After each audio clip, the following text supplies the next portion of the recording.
Okay, let's dive right into this. Welcome to today's Explainer, where we are going to unpack one of the most astonishing military campaigns in all of human history. We're looking at the 10-year conquest of Alexander the Great. Now, this is a story of just unparalleled ambition, absolute tactical genius, and this relentless drive that literally redrew the map of the ancient world. It all really begins with this massive, almost unbelievable question, right? How did a 20-year-old conquer the known world in just 10 years? I mean, it sounds totally impossible. But in this incredibly brief window of time, this young king managed to carve out an empire stretching all the way from Greece to modern-day Pakistan. And get this, he never lost a single battle. Not one. So today, we're going to break down exactly how he pulled that off, looking at the historical facts, the genius military tactics, and the dramatic turning points of his legendary campaign. Here is our roadmap for the journey today. First, we'll look at the rise of the boy king. Then, we'll break down his unstoppable war machine. After that, we track his campaign conquering the Persian superpower, followed by his push to the absolute edge of the world. Finally, we'll examine the fall of Alexander and wrap up with a world forever changed.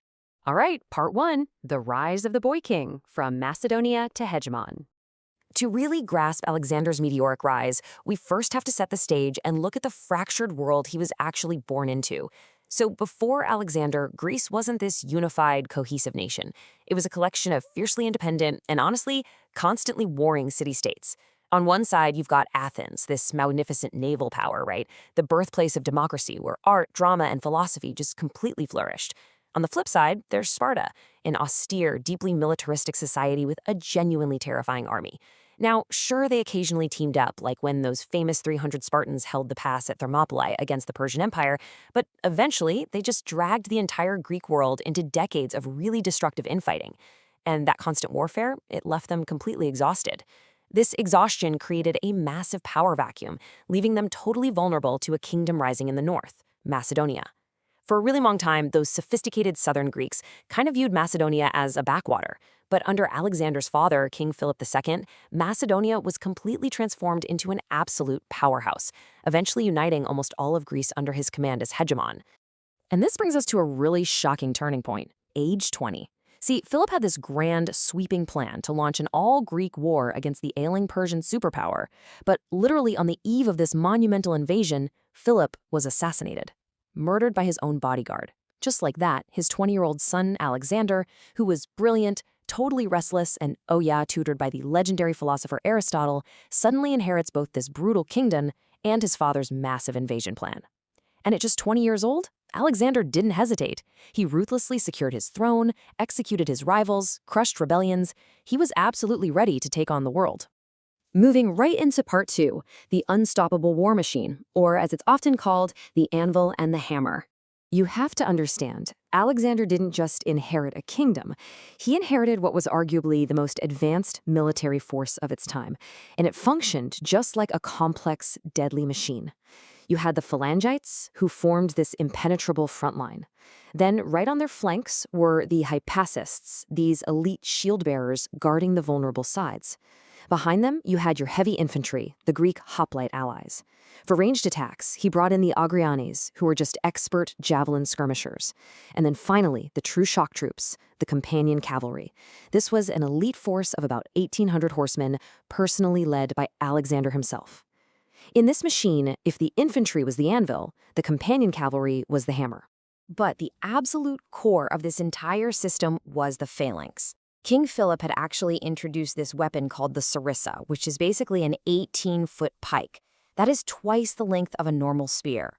So the phalanx was this tightly packed formation, typically 16 ranks deep. When they lowered those pikes, it presented a solid, virtually unstoppable wall of iron spear tips. It's terrifying, right? But it actually had one major critical flaw. It was super difficult to maneuver and highly vulnerable if attacked from the sides or the rear.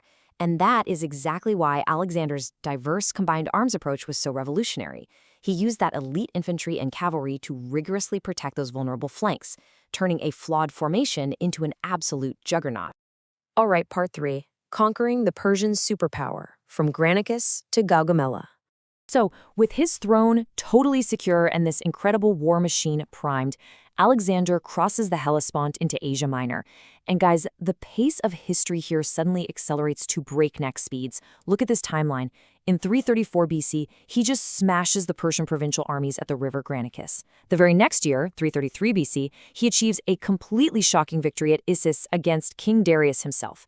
Then, in 332 BC, he grinds through a brutal 7-month siege of the island city of Tyre, pushes down into Egypt, where, by the way, he's welcomed as a liberator and literally crowned pharaoh, and then, by 331 BC, he secures his ultimate decisive triumph at Gaugamela. I mean, just think about that for a second. That is a staggering amount of territory to conquer in a mere 3 years. And the crazy thing is, he didn't achieve this by leading from safely in the back. Not at all. At the Battle of the River Granicus, Alexander charged directly into the absolute thick of the fighting. Just listen to this quote. It really vividly describes the scene. He attacked where the whole mass of their cavalry and leaders were stationed. Around him, a desperate conflict raged. Alexander's leadership was notoriously fearless. Honestly, it often bordered on reckless. During this exact battle, a Persian noble actually cleaved Alexander's helmet totally open with a sword. He was only saved from instant death at the very last possible second by one of his commanders, Cletus the Black. But this is exactly why his men fought so ferociously for him, because their king was right there, bleeding in the mud right next to them.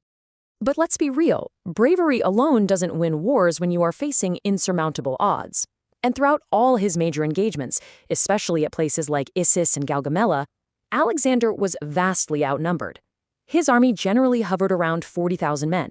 Meanwhile, King Darius could field a massive imperial force of anywhere from 50,000 to maybe even 100,000 soldiers.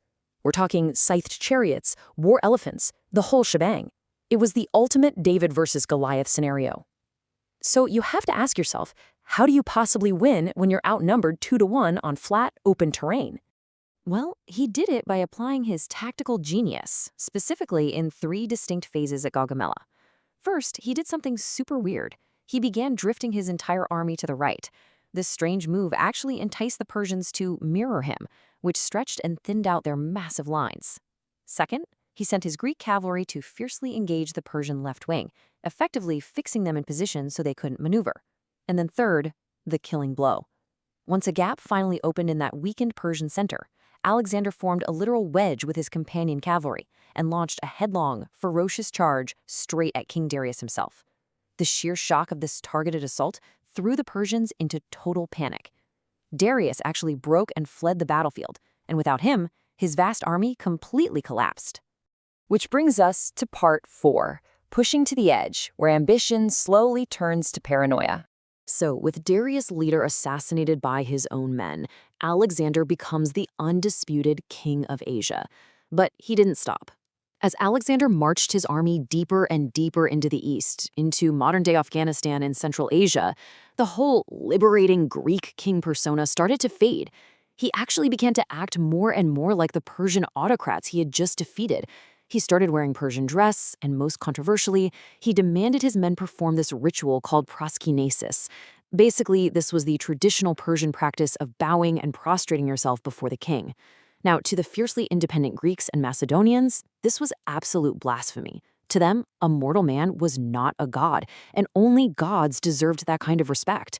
This deeply, deeply alienated his veteran soldiers. Resentment grew like wildfire, and it actually led to multiple assassination plots from within his own inner circle. And as his paranoia grew, Alexander got ruthless. He tortured and executed his top cavalry commander, Philotas, and even ordered the assassination of Philotas's father, who happened to be his most senior general, Parmenion. It gets worse. In a drunken rage, he actually murdered Cletus the Black. Yes, the exact same man who had literally saved his life back at Granicus. But despite this massive fracturing of his high command, the exhausted army just kept pushing on, heading into modern Pakistan and India. In 326 BC, they faced King Porus at the Battle of the Hydaspes, and this ended up being Alexander's costliest battle yet. They were facing these massive, terrifying war elephants that literally trampled the Greek infantry, inflicting just terrible casualties. And while Alexander still somehow managed to pull off a brilliant tactical victory, his men were bleeding, they were battered, and they were reaching their absolute breaking point. Which leads us into part 5, the fall of Alexander, mutiny and mortality. See, Alexander wanted to keep pushing east. He wanted to find the great river that the ancient Greeks believed marked the literal edge of the world. But human endurance has its limits, right? And here is the ultimate crazy irony of this whole campaign. No Persian army, no matter how massive, could actually stop Alexander the Great. It was his own loyal men who finally halted his advance. After 8 brutal years of marching thousands of miles, fighting endless battles, and now hearing rumors of even more gigantic Indian armies waiting for them up ahead, they mutinied, right there at the river Hyphaesis. They just simply refused to take another step eastward. Alexander raged in his tent for days, throwing an absolute fit, but eventually he had to concede. The unstoppable conqueror finally had to turn around. And the journey back was a total nightmare. He led his army through the brutal Gadrosian desert, where extreme heat and lack of water just devastated his ranks, killing thousands of his best veterans. He did eventually make it back to Babylon, and of course, he immediately started planning new campaigns into Arabia. But then tragedy struck. He developed a sudden, severe fever, and just days later, he died. He was only 32 years old. 32. Now, whether it was malaria, typhus, or maybe even poison, that remains a huge historical mystery to this day. But think about it. A king who survived the most desperate, brutal hand-to-hand combat imaginable ultimately succumbed to a fever right at the very peak of his power. Let's look at part 6, A World Forever Changed, and His True Legacy. Alexander died undefeated in battle. That's a fact. But he also left behind this massive, highly unstable empire with absolutely zero succession plan in place. So upon his death in 323 BC, that empire just immediately splintered. His generals, who became known as the successors, ended up spending decades waging these brutal, bloody wars against each other, carving the empire up into rival kingdoms. And in that bloody crossfire, Alexander's Bactrian wife, Roxana, and his young son were both murdered, which completely wiped out his bloodline. But here's the thing. His true legacy wasn't really an enduring political state. It was a profound cultural shift. His conquests ushered in what we call the Hellenistic Age. This was an incredible era where Greek language, art, and science flowed all the way into Asia and Egypt, fusing deeply with local traditions and completely changing the cultural fabric of the ancient world. And honestly, the mystery of the man continues even after his death. Did you know Alexander's gold sarcophagus didn't even make it to its intended resting place back in Macedonia? It was actually hijacked en route by one of his own generals, Ptolemy. Ptolemy took it to Egypt and it eventually rested in the great city that Alexander himself founded, Alexandria. However, over the centuries, between wars and natural disasters, the tomb was completely lost to time. And today, its exact location remains one of the absolute greatest unsolved mysteries in all of archaeology. So we'll wrap up this explainer with a final, rather provocative question. Were the brutal, bloody conquests of an increasingly paranoid king actually worth the breathtaking cultural fusion of the Hellenistic age that followed? It is a deeply complex question about a deeply complex figure. Alexander the Great was a man who massacred whole populations and murdered his closest friends. Yet simultaneously, he connected the East and West in a way that profoundly accelerated human knowledge and development. His 10-year reign fundamentally altered the entire trajectory of history, leaving us a legacy that we are literally still analyzing today.